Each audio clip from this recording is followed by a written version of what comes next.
জুলাই গণহত্যায় জড়িতদের বিচারের দাবিতে বন্দরনগরী চট্টগ্রামে বিক্ষোভ মিছিল ও সমাবেশ করেছে চট্টগ্রাম মহানগর ইসলামী ছাত্র শিবির।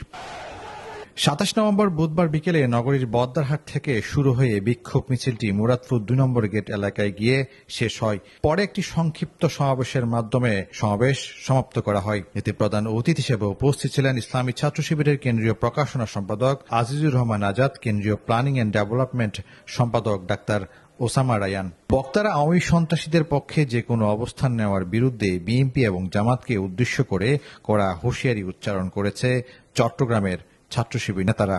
শিবির নেতৃবৃন্দ বলেন, আপনারা সন্ত্রাসীদের গ্রেফতার হওয়ার পরে যে সুপারিশ করেন তা বন্ধ করেন।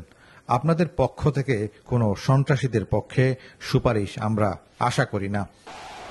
বক্তারা আরো হুঁশিয়ারি দিয়ে বলেন, বাংলাদেশকে অস্থিতিশীল করার জন্য আওয়ামী লীগ হুঙ্কার দিচ্ছে। আমরা বলে দিতে চাই, আপনারা ছাত্রলীগ দিয়েও পেটুয়া পুলিশ দিয়ে আমাদেরকে দমন করতে চেয়েছিলেন, রাষ্ট্রযন্ত্রের সকল শক্তি দিয়ে আমাদেরকে দমন করার চেষ্টা করেছিলেন। আমরা ছাত্র সমাজ বলে দিয়েছিলাম, কোনো ফ্যাসিবাদকে এই বাংলার মাটিতে আমরা টিকতে দেব না। এ সময় চট্টগ্রাম মহানগর উত্তর শাখার সভাপতি ফখরুল ইসলাম ও মহানগর দক্ষিণের সভাপতি শহীদুল ইসলাম ও বিভিন্ন ইউনিটের নেতাকর্মীরা উপস্থিত ছিলেন। নিউজ ডেস্ক, প্রতিদিনের কাগজ, চট্টগ্রাম।